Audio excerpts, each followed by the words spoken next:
Estamos todos de acuerdo que el petróleo que mueve nuestros coches, que mueve guerras, que mueve economías, que mueve fronteras, el destino de países enteros, la riqueza de muchas naciones, el petróleo sigue siendo la columna vertebral del mundo, que representa el 30% de toda la energía que consume el planeta. Y seguramente ustedes han escuchado que si el barril, que si los dólares, que si la reserva de petróleo, que si Noruega, que si los saudis, que si Venezuela. Y entonces, Rebeca y yo estábamos platicando la semana pasada, pensando, oigan, nadie nos ha explicado nunca la historia del petróleo, las arcas de petróleo. ¿Es Venezuela? ¿Por qué Noruega está tan rico? Y entonces fuimos a encontrar una eminencia que, entre otras alegrías, sabe muchísimo del tema de petróleo. Para que la próxima vez que ustedes estén en una mesa, como bien decía mi mamá, el que tiene plata platica y el que no, pues se tiene que quedar callado porque tiene que escuchar, porque no sabe del tema, ustedes puedan dar una cátedra sobre el petróleo en el mundo. José Antonio González Anaya, que es economista, fue secretario de Hacienda, cuentavientes, director general de Petróleos Mexicanos, director general del IMSS, ha ocupado cargos en el Banco Mundial, en la Secretaría de Hacienda y Crédito Público, ha sido profesor e investigador de la Universidad de Stanford, es ingeniero, es economista de MIT y doctor en economía en Harvard. Qué vergüenza, y uno con carrera trunca. O sea, ¿cuántos años estudiaste, Pepe? ¿Qué te pasa? Muchos. ¿Cuántos años estudiaste? A ver, espérame, déjame ver esto. Estudiaste ingeniería, son 4 años. Sí. Economía, son otros 4. No, pero los estudié a la vez. Ah, simultáneamente. O sea, el señor es un genio. Porque no quería fiestas. Exacto. ¿Y el doctorado qué son? No, esos son 5. Esos son 5. O 5 sea, de años. entrada van 9. Sí. Van 9. Sí. Yo estudié 3 semestres de diseño gráfico. Bueno, Pero ¿sabes qué? De todos modos, te pero de pido todas que me ma- respetes. Pero de todas maneras nos das 3 y las malas, entonces nos vamos a ir por la derecha.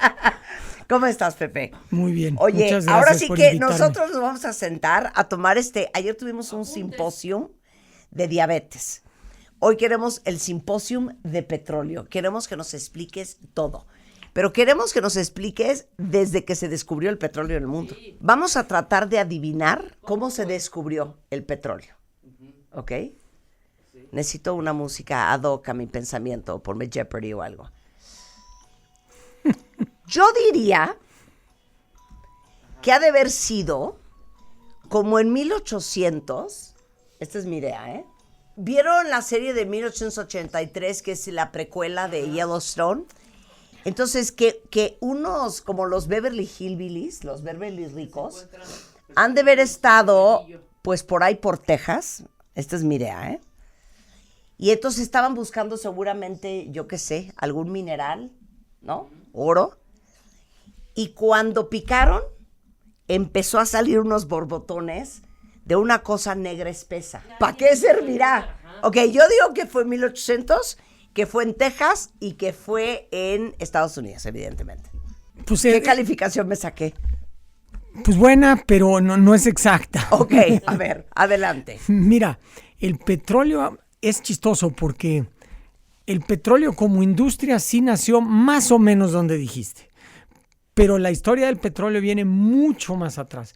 Ha habido petróleo desde hace 3000 años hay referencias a petróleo.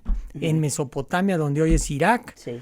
los persas, si lees los griegos, la Odisea, ellos usaban petróleo para mandar bombas. Pues lo simpático del petróleo es que se usaba para todo menos para combustible. Siempre se usó para medicina por años. Pues era aceite, la gente se lo untaba, tenía algunas propiedades, entonces tomaban algunas cosas tratadas para curarse el estómago, etcétera, etcétera, por miles de años, literalmente desde hace 3000 años hasta donde tú correctamente dices en 1800. Oye, yo muy bien, o sea, yo muy bien. Okay. Ahí el tema ahí empieza que la gente no había focos, había lámparas. Entonces no sabían cómo ponerle aceite a las lámparas. Debes haber leído que las lámparas se usaban con aceite de animales y aceites vegetales, sobre todo aceites de ballenas. Entonces, para eso era la industria ballenera, era para hacer aceites para las lámparas, para poderse iluminar. Y al final de los 800, en 1860, más o menos, de hecho fue en el 59, no en Texas, en Pensilvania, en un lugar que tiene un nombre rarísimo que se llama Titusville. Yo nunca he estado ahí, yo imagino que es un pueblo inmundo. Pero ya había, y hay referencias de este tipo de cosas desde hace mucho tiempo, de hace cientos de años.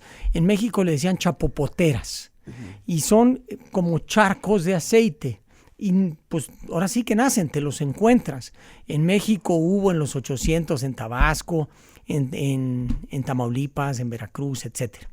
Pero lo que tú dices, cuando nace la industria, el primer pozo petrolero moderno, vamos a llamarlo así, fue en 1859, donde alguien, en lugar de, antes recogían el petróleo, había charcos de petróleo, entonces llegabas tú y los descremabas. Con tu palangana. Y lo descremabas, tú agarrabas y como el aceite, el petróleo, pesa menos que el agua, pues se queda arriba, entonces tú agarrabas y lo recogías, o le ponías colchones y de ahí los exprimías. Era una cosa muy artesanal, muy minera, muy abierta, o sea, era como una mina. Este señor, un señor que se llamaba Drake, se le ocurre agarrar la tecnología de las minas de sal. Utiliza un taladro.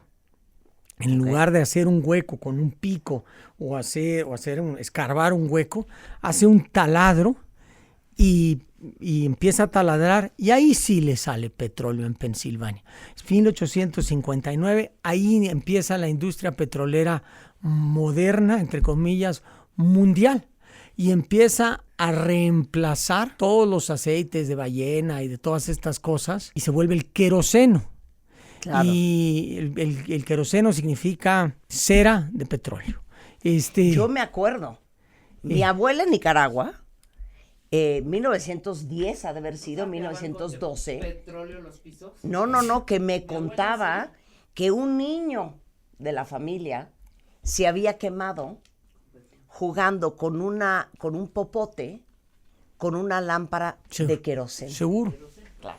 Seguro. Y el tema es que es una cosa bien simpática para mí, es todo lo que era súper inflamable lo tiraban. La gasolina la tiraban a los ríos o la quemaban, porque pues nadie quería tener gasolina cercano a ellos porque se prendían. Entonces estaban buscando un aceite que combustionara, que iluminara, pero que no se prendiera fácil. Y eso fue bien difícil. Estos señores, Drake y un señor Blissner, un químico que era bien famoso, lo empezaron a hacer, pero de ahí entró el gran Rockefeller y puso una compañía, y digo grande porque fue grande, no porque fue una gran persona, que se llamaba Standard Oil, y era petróleo estándar, para que no se quemara, porque había diferentes calidades de queroseno. Entonces él unifica el queroseno, y para decir no es tan inflamable, lo puedes usar en tu casa, y vende queroseno en todo el mundo. Sale de ahí. Y es una historia simpática porque el primer productor más grande, por supuesto, es Estados Unidos, pero de ahí la siguiente gran industria. Y perdón, tienen que ver un documental si les interesa ver, por ejemplo, la historia de Rockefeller, que se llama The Men Who Built America, los hombres que construyeron América, que sale toda la historia, sale Rockefeller, sale Vanderbilt, sale Gould, salen todos estos hombres que construyeron en el siglo XIX pues los Estados Unidos. Correcto. Y Rockefeller solo se dedica al principio a refinar.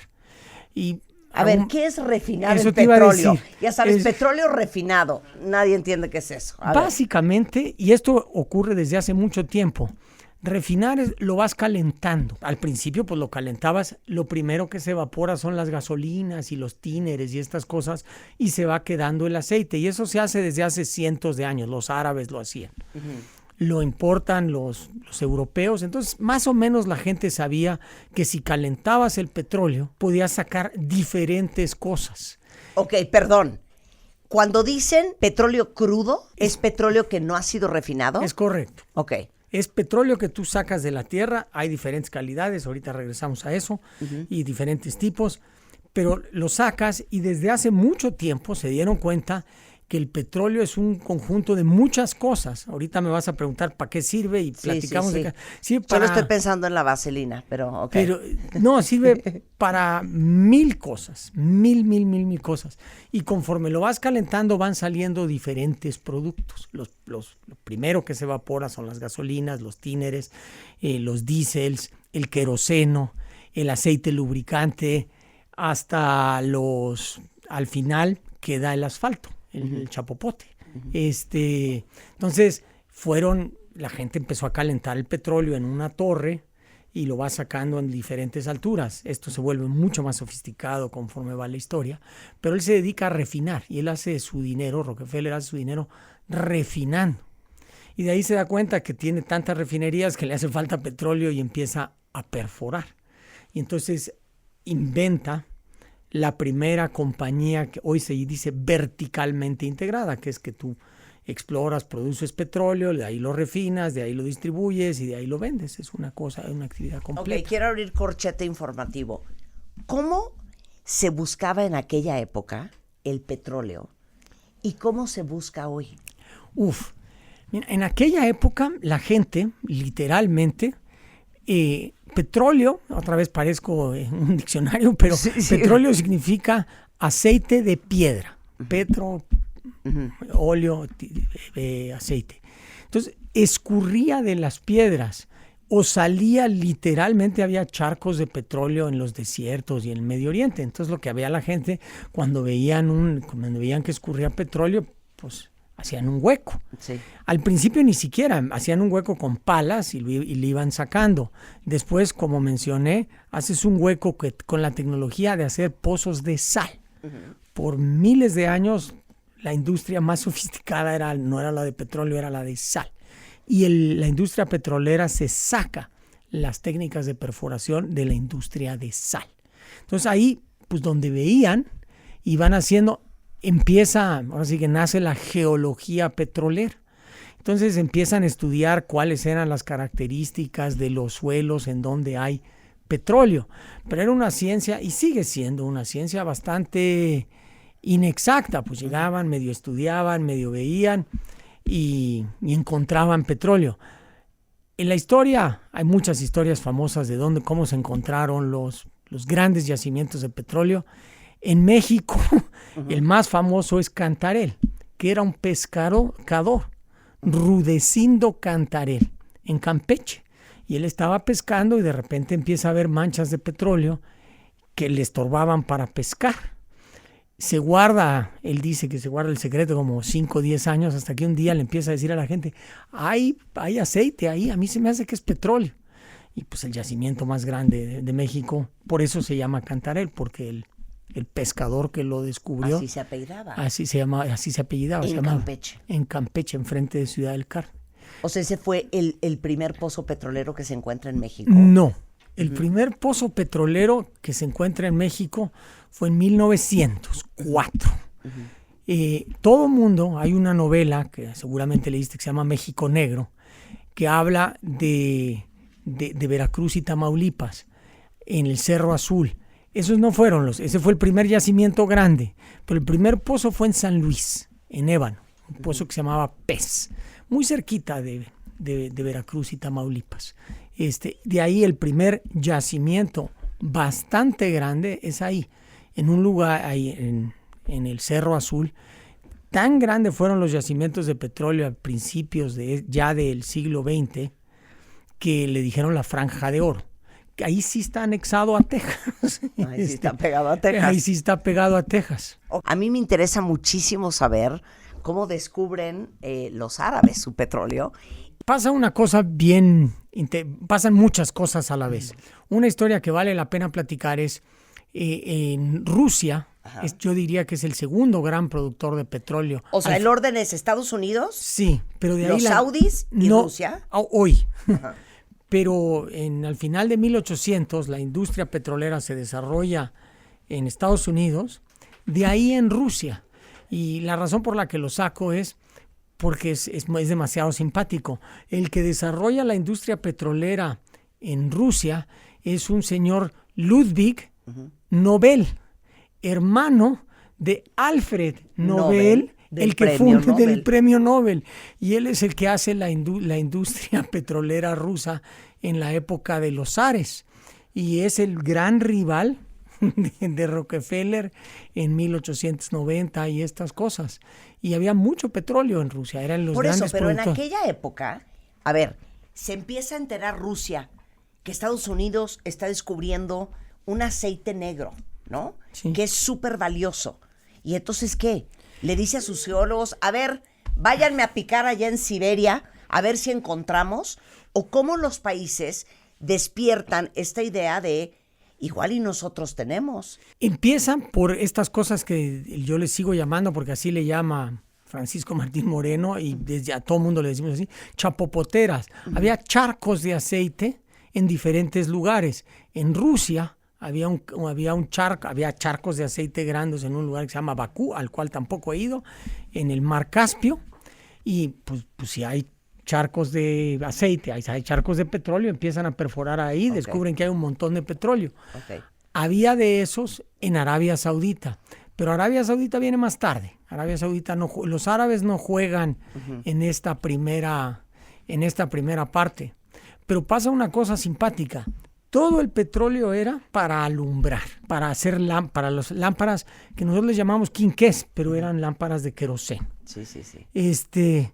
Y de ahí a Tomás Alva Edison se le ocurre inventar el foco. Y entonces, pues se acaba el uso del petróleo. Claro, se acaba el negocio. Entonces todo el mundo, uno dice, bueno, ¿y entonces qué pasó?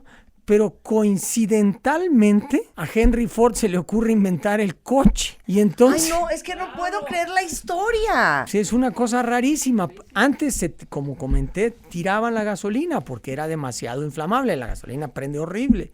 Entonces, eso no se usaba. Se usaba el queroseno. Se acaba la demanda de queroseno porque todos empezamos a usar focos. Y todo el mundo dice, se va a acabar la industria petrolera. Llegan los coches y ahí sí la demanda de petróleo despega de manera brutal, porque nos debemos acordar, los barcos y los trenes eran de vapor, funcionaban con carbón, no con petróleo. Entonces, cuando empiezas a hacer coches de gasolina, trenes de diésel, barcos de diésel y de combustóleo, la demanda de petróleo se vuelve brutal. Pero espérame un segundo, tengo una duda. Cuando Henry Ford inventa el coche, él, ¿cómo llega a la conclusión de lo que necesita ese motor es gasolina? Si la gasolina ni de moda estaba. Bueno, porque ellos empiezan a hacer, yo no soy experto en la industria automotriz, pero se empiezan a hacer motores y lo que hace Henry Ford es popularizar el coche. Hace un coche barato para que todo el mundo lo pueda tener.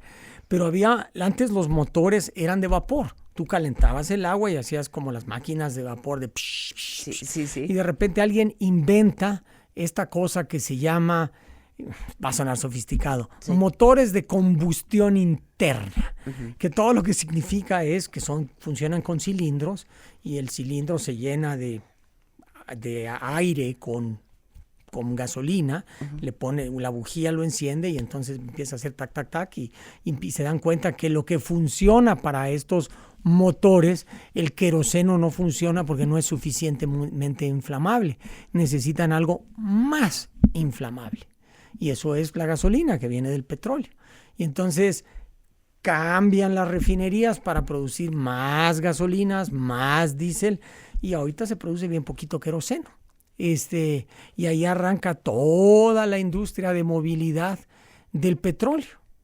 Y sigue evolucionando y así se va haciendo la industria petrolera. En aquella época se producían, no sé, 1 millón, 2 millones de barriles en todo el mundo. Hoy consumimos 100 millones de barriles de petróleo diarios. Para todo tipo de cosas, no nada más para combustir y para movilidad. A ver, entonces, el petróleo de servir para prender Lámparas, quinqués. los quinqués y dar luz al mundo, pues Tomás Alva Edison inventa la electricidad, se acabó el uso del querosén y ahora ¿qué va a pasar? Y en eso Henry Ford inventa los coches y se dan cuenta que estos motores funcionan sensacional con gasolina. Y entonces empiezan a refinar el petróleo sacando gasolina y diésel, y entonces ya los barcos y los trenes no usan vapor, no usan carbón, empiezan a usar gasolina y diésel. Hasta ahí vamos. Hasta ahí vamos. Siento que estos son como 3 horas de historia. México en algún momento en los 20s, con los pozos estos en Cerro Azul, se convierte en un gran productor de petróleo, pero de ahí se cae. Ese es el mito que no nos dicen. O sea, fuimos el segundo productor de petróleo en 1921, pero de ahí producíamos 500,000 barriles y no volvimos a producir 500,000 barriles hasta Cantarell en los 70s, que eso no se nos olvide. O sea, no fuimos el segundo productor de petróleo. Pero entran, como aludiste, entran otros jugadores en este proceso. Otra historia interesante y divertida es la de Arabia Saudita. Hay un señor, y hay una película, un señor Getty, a los que les gusta ir a Los Ángeles, el Museo de Arte Getty es de este señor. Este señor descubrió el petróleo en Arabia Saudita. Él va y dice, aquí hay petróleo. ¿Por qué? Pues porque si hay petróleo en Irak y hay petróleo en Irán y todo esto aquí tiene que haber. Y empiezan a buscar. Y la historia es que ya aparentemente se estaban yendo y él dice, no, yo estoy seguro que ya estaba quebrado, se le había acabado el dinero. Dice, no, metan el pozo, me estoy inventando el número, 100 metros más. Y meten el petróleo 100 metros más, ya no eran pozos de 50 metros o de 60, sino ya profundos de 800, de 1 kilómetro, cosas así. Y encuentran pues lo que en aquel momento fueron los mayores yacimientos de petróleo del mundo y siguen siendo. ¿Año? Híjole, en los 50. Sí, porque saudíes son ahora sí que nuevos ricos. Sí. O sea, sí, acaban de ser ricos hace 2 horas. Sí, son. Y entonces de ahí sale toda esa industria. Irán ya tenía petróleo. Pero pues todo el Medio Oriente agarra una fuerza importantísima. Ajá.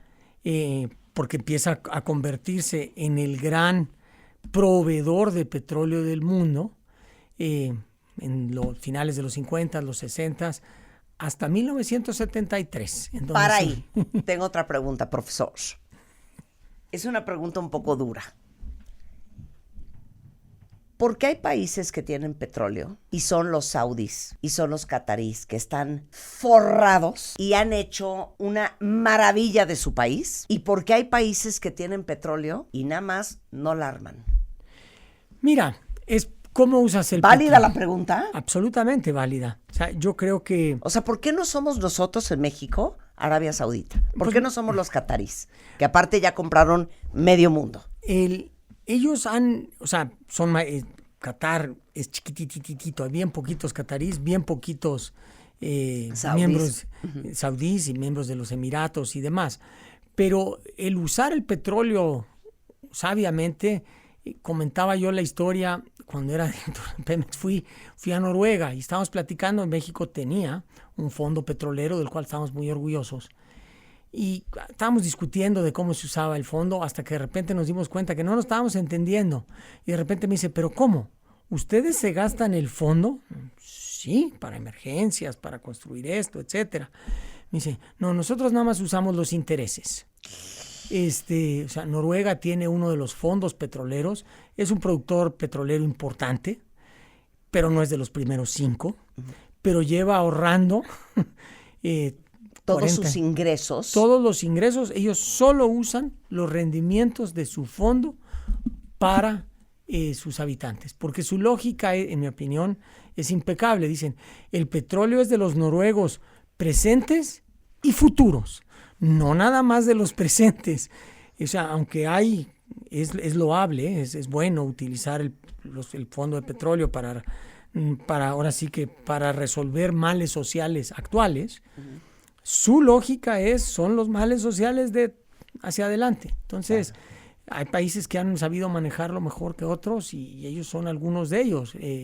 Los Emiratos, que es una cosa chiquititita, decidieron hacer un hub primero aéreo, ahora financiero.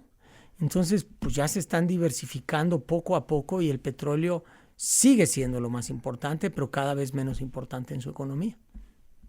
O sea, y países como Venezuela, como el nuestro, que tenemos harto petróleo, ¿por qué nos ha costado tanto trabajo hacerlo mejor? Pues porque lo tenemos que manejar bien, pero eso es una historia de finanzas públicas que nos desvía de la historia petrolera y la platicaremos vámonos de otro regreso, día. pero bueno, eso es una realidad.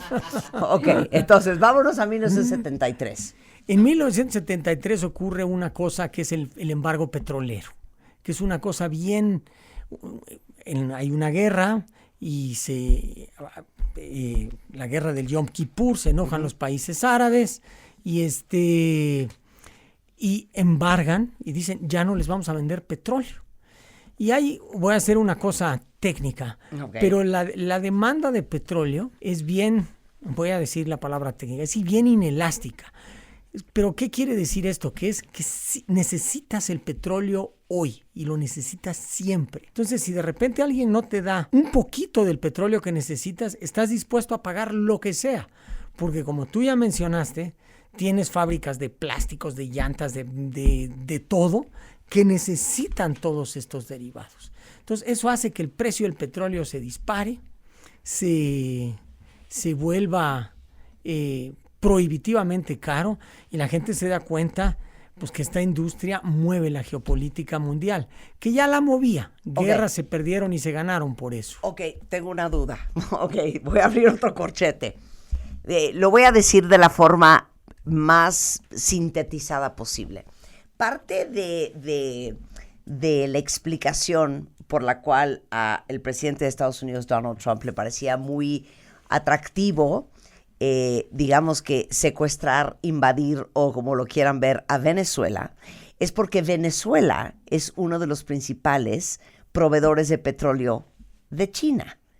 Y que así Trump, que le ha costado trabajo controlar a los chinos, pues los va a tener ahora sí con el pie en el cuello. ¿Es correcto esto, maestro? Sí, hay bastante cierto de eso. Venezuela se cayó su producción. Venezuela llegó a producir, como nosotros, 3 millones de barriles y hoy produce menos de 1 millón de barriles. Pero sigue teniendo, y aquí hay un debate técnico divertido, los venezolanos dicen que tienen 300,000 millones de barriles de petróleo.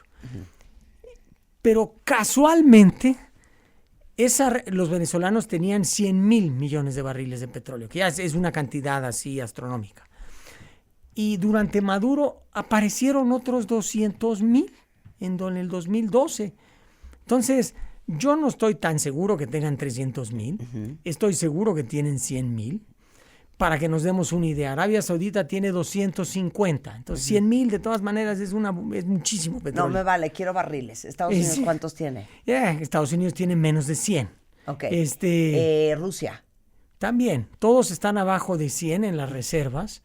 Solo Arabia Saudita, Irán, creo que los Emiratos tienen un poco más de eso. Pero es interesante que a la hora que los reclasifica Maduro, dice yo quiero más que Arabia Saudita y los pone en 300,000. Por eso dicen que Venezuela tiene la reserva más grande de petróleo, pero lo que dices, eso está en duda, porque ¿de dónde aparecieron 200,000 en el 2012? Sí, pero antes de que nos llevemos la idea incorrecta, si no tienen las más grandes, tienen las segundas más grandes.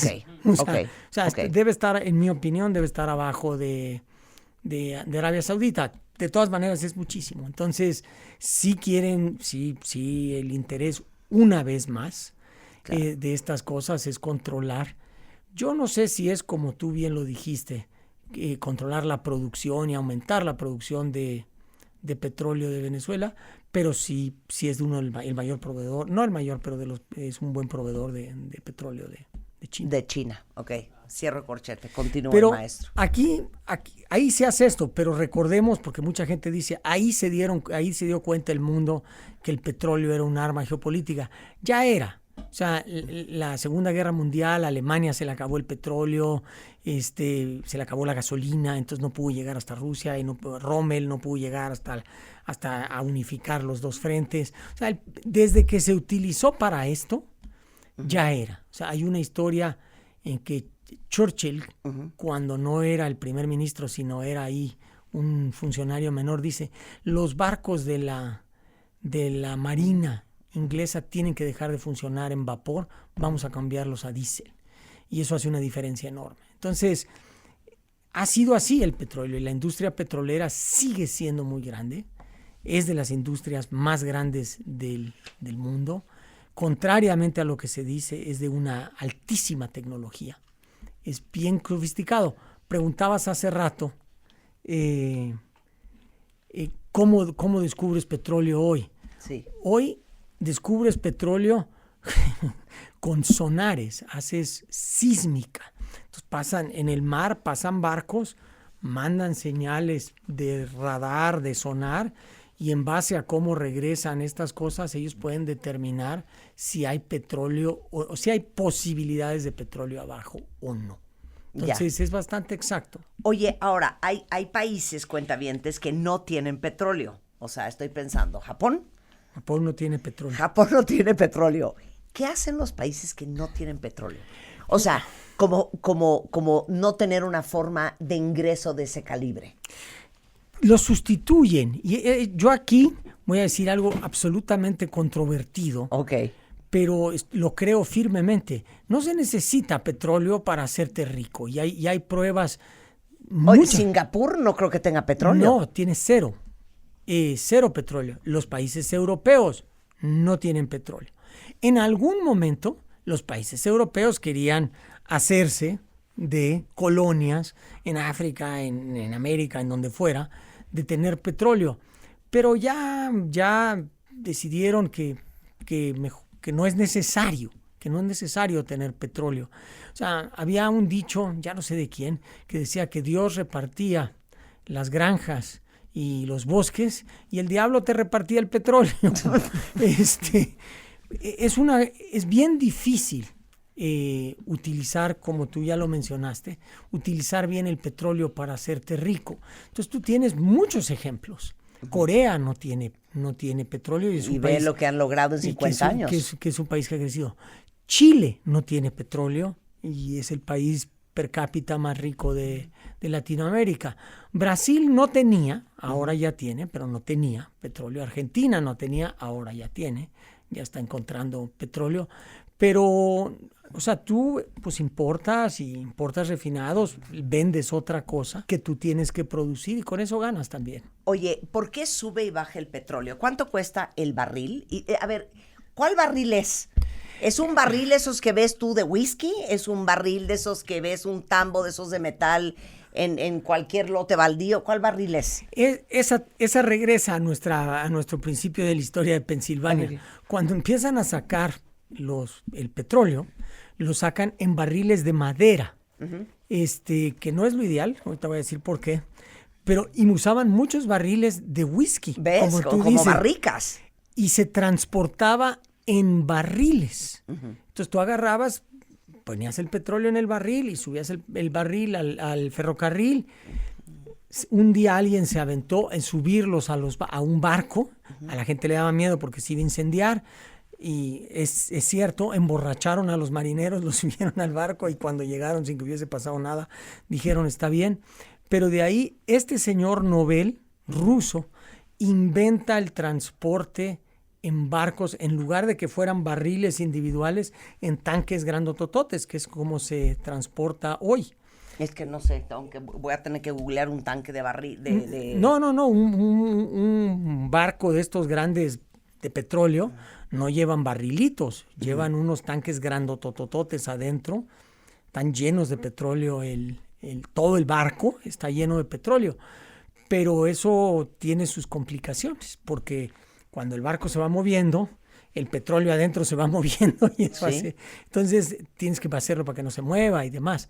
Pero el barril... Ok, ya llega el barco, me vale, quiero saberlo. Llega el barco al puerto de Shanghai y entonces el barco tiene estos contenedores enormes llenos de petróleo. Sí. ¿Cómo descargan? Lo bombeas, lo metes a tanques y ahí se almacena y de ahí lo llevas a refinerías, si lo tienes, esos son los tanques que tú tienes y los ves, y estos tanques de almacenamiento hay de todo tipo, hay de petróleo, hay de gasolina, hay de diésel, hay de gas, hay de todo tipo de estas cosas.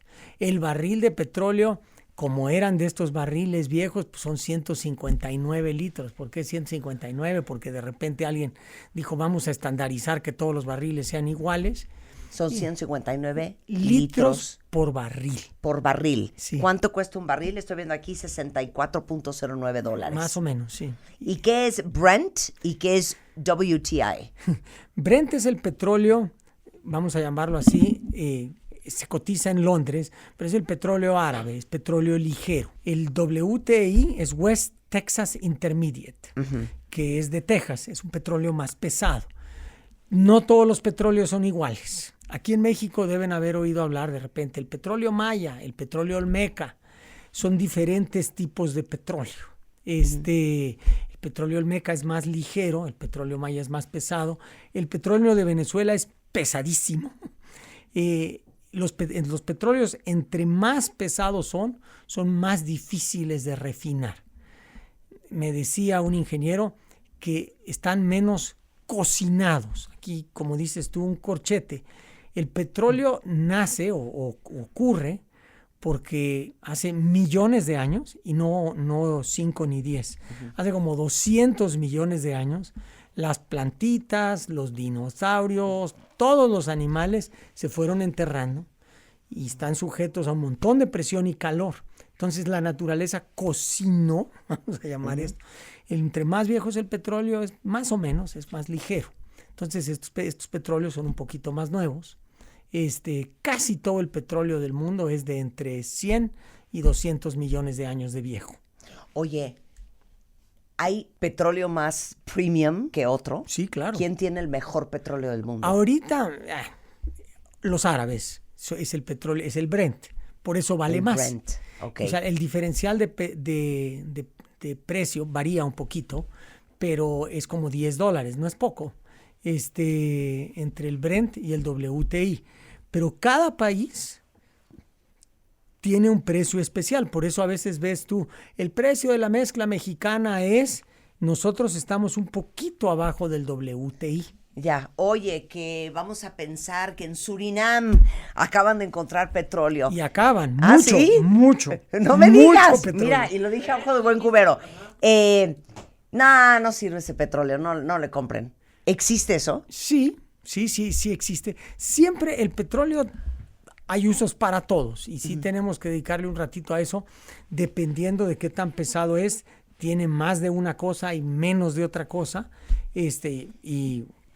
los pesados tienen menos gasolinas y tienen más combustóleos y estas cosas. Pero oye, eventualmente, Pepe Toño, ¿se va a acabar? Absolutamente cierto. A esta velocidad que consumimos, si no encontramos más petróleo, y sí vamos a encontrar, pero no a esta velocidad, el estándar es que en 50 años se acaba el petróleo. 47 años. Eso es el cálculo que la gente hace. Mira, ya vamos a estar muertos, gracias a Dios. Pero sí, en 47, 50 años se va a acabar el petróleo. Yo creo que no. Porque eso es con las reservas probadas hoy. Ok. Y vamos a encontrar un poquito más, pero no a la velocidad a la que se requiere. Ok, podemos hablar de energías renovables y por qué es tan importante. Hay preguntas de la audiencia. ¿Estás listo, Pepe Toño? Espero. Ya sé que no tiene mucho que ver con el petróleo, pero es verdad que Donald Trump quiere el litio que hay en México. Me gustaría saber, por favor. Esto lleva a las cuestiones de renovables. Y hay una cosa. Yo creo que la industria petrolera, así como se reinventó ya una vez de manera enorme de lámparas a transporte, les hago una reflexión. Cuando fue la pandemia, que no había coches en la calle, que la gente no viajaba, todo esto, les hago una pregunta. Si consumimos 100 millones de barriles diarios, ¿a cuánto creen que se cayó el consumo de petróleo del mundo en lo más profundo de la pandemia? Cuando yo hago esta pregunta en una cena... ¿En la pandemia? Sí. A ver, esa es buena pregunta. A ver, vuélvela a hacer. A ver, contesten, cuéntame, sin googlear. ¿A cuánto se cayó consumimos 100 millones de barriles diarios? ¿A cuánto se cayó el consumo en el peor momento de la pandemia de petróleo? Ese verano del 2020. Ese verano del 2020. Okay. Yo diría que se ha de haber caído...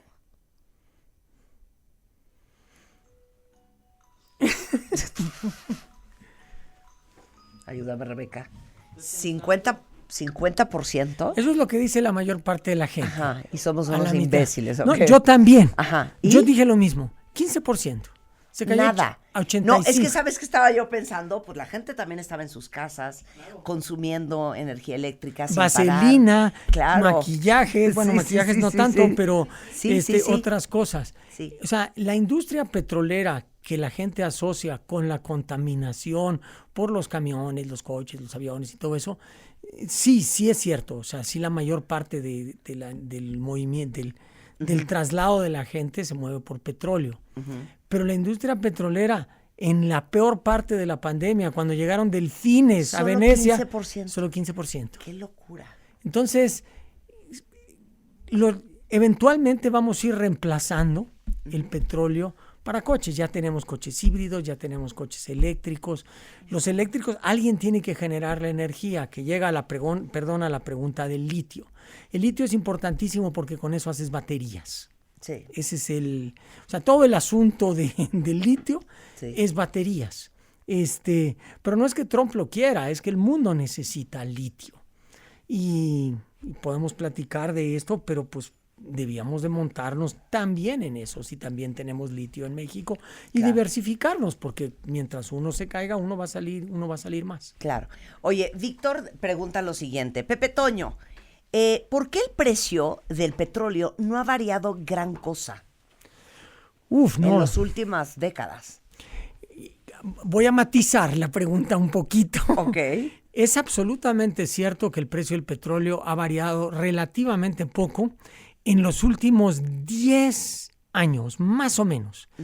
Pero antes no. O sea, recordemos. Así vamos a hacer memoria muy rápida. En la pandemia se cayó casi a cero, ¿eh? O sea, pero bueno, esa la quitamos. En el 21 lo quitamos porque fue la pandemia. Pero a principios de los 2000 el petróleo se cayó muchísimo. Cuando yo entré a Pemex, la semana que yo entré a Pemex, el precio del petróleo era 18. Hoy está en 60. Eso no es poquito. La industria del petróleo tiene ciclos de que sube y que baja y sube y baja. Y no quiero regresar a la historia, pero eso empezó a los 3 años de que empezó la industria petrolera. Y la razón es porque aumenta la demanda, pones un montón de pozos y de repente te das cuenta que tienes un exceso de oferta, entonces se tiene que crear más demanda y eso se tarda, porque procesar el petróleo... Por eso, pero nunca se ha ido a $150 el barril. No, pero sí se ha ido a 110 y a 18 y a 0. Pero la pregunta de Víctor sí es importante porque se ha mantenido en los últimos años alrededor de 60. Hay una razón de eso. Lo que llaman shale americano. La industria del shale americano, que el shale americano es una técnica para sacar petróleo de las rocas que ahora se está debatiendo aquí si vamos a usar shale o no, pero eso tiene un precio, un costo de sacarlo y es más o menos entre 50 y 60 dólares por barril. Entonces eso ha funcionado como un regulador del precio del petróleo. Cuando el precio del petróleo sube arriba de 60, entra en línea, hay un montón de pozos de shale en Estados Unidos que entran en línea. Estados Unidos hace 15 años producía 10 millones de barriles, hoy produce 20. Para ponerlo en perspectiva, nosotros producimos 1,5. O sea, Estados Unidos en 10 años pasó de 10 a 20 y eso ha sido a través del shale. Cuando se cae el precio del petróleo abajo de más o menos 50, un montón de ese petróleo sale de línea, se cae la oferta y pues más o menos se ha regulado.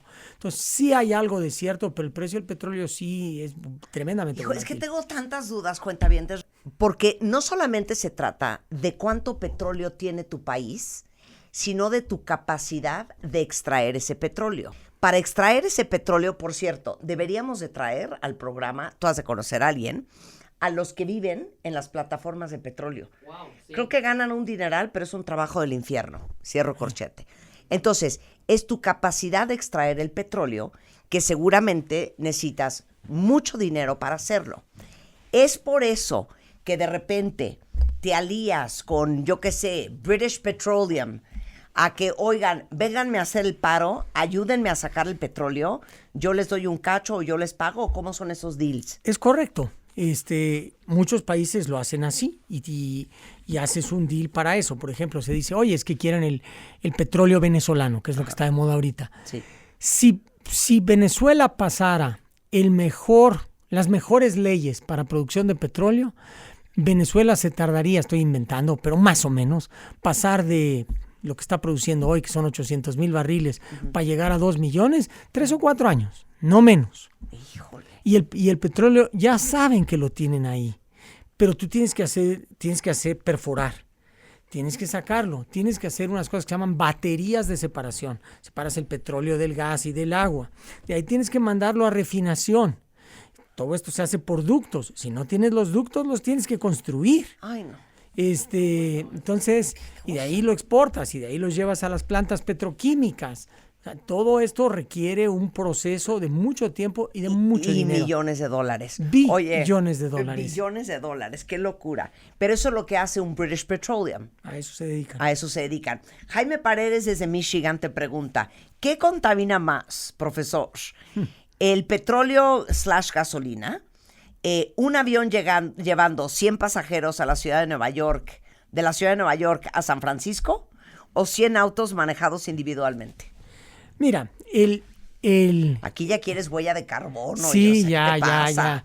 Yo no creo que la huella o sea, no, otra vez, no soy experto, pero lo que yo tengo en mi memoria me dice que la huella de carbono de los aviones por persona es más grande que la de un coche. Pero es un poco más complicado que eso, porque no todos tenemos aviones. Claro. Entonces, si te subes tú a un avión en donde hay 100 gentes o 200 gentes, pues el per cápita se baja, las distancias son enormes. O sea, si tú agarras y vuelas de Chicago o de Detroit, donde está ahí en Michigan, Sí. a Nueva York, pues ¿qué contamina más? Si te vas en coche, en tu coche de Chicago o de Detroit a Nueva York, seguro el coche contamina más que si te subes al avión. Oye, yo sí tengo un amigo cuentavientes, de hecho él es el fundador de la Universidad del Medio Ambiente en Valle de Bravo, en México, que cada vez que tiene que tomar un avión, compra como 150,000 árboles en Tailandia para mitigar un poco su huella de carbono. Seguro. Oye, no, pues aquí quieren hasta clases. No, Itzi, es que hay que traerlo de regreso. Profesor, ¿puede explicar para dummies la reforma energética y la privatización del petróleo? No, eso es tema de otro programa. Pero si quieren podemos adoptar a Pepe Toño como nuestro explicador, ¿no? Para cosas a futuro. Cada mes vienes, ándale. Exacto, porque aquí hasta quieren saber, todo el petróleo proviene de fósiles. ¿Cuánto tiempo tardan los fósiles en convertirse en petróleo? Y alguien más pregunta por aquí. 200 millones de años. Sí, claro, porque aquí alguien preguntó, déjenme encontrar dónde está. Si entonces, ¿dónde está esta información? Ay, espérenme, es que estaba buenísima esta pregunta. Ya la voy a encontrar. No, este es otro asunto. Bueno, pero alguien más pregunta. Así como se hacen diamantes de laboratorio, ¿es posible hacer petróleo de laboratorio con residuos? Como comentas que la Tierra coció esos residuos a lo largo de los años. Sí se puede. Hay una cosa que se llama el diésel ecológico o diésel orgánico. Tú puedes fabricar diésel de productos de agricultura, pero es caro. Y no está claro que la huella de carbono del diésel orgánico sea menor que el otro diésel. Ya. Es Ya, complicado. ok. ¿Puedes darme energías renovables en 2 minutos? No, las energías renovables o sea, se dicen renovables porque el petróleo no es renovable, se va a acabar, como ya lo dijiste. Sí. Pero el renovable es el sol. El sol no se va a acabar en los siguientes varios miles de millones de años. Entonces, usas el sol, usas el viento, y eso no causa contaminación. El problema del petróleo es que lo quemas, produces dióxido de carbono, el dióxido de carbono se va a la atmósfera por muchísimo tiempo y eso calienta al mundo, ¿no? Si tú pones un panel solar, no. Es un poco más sofisticado porque hacer paneles solares requiere de energía y requiere de petróleo. Exacto. Pero eso es otra clase. Oye, ¿han visto estas torres de eólicas? Sí, Qué wow. cosa más impresionante, Wow. ¿no? Da miedo. ¿En qué película sale una que se rompe? ¿Es en algún Mission Impossible o una de esas? Seguramente. ¿Que se Pero rompe una de impresionante. esas? Creo ¿En qué que sí película se- es? No sé si no es James No puedo Bond. creer el tamaño de esas cosas, me dan hasta miedo. Sí. No es un me da James Bond, miedo. creo que es un James Bond, ¿no? En una de esas. Oye, Pepe Toño, quedas contratado. Eres un gran explicador, aparte de ser una extraordinaria enciclopedia. Oye, gracias de verdad por esta explicación. Qué increíble lo que aprendimos el día de hoy.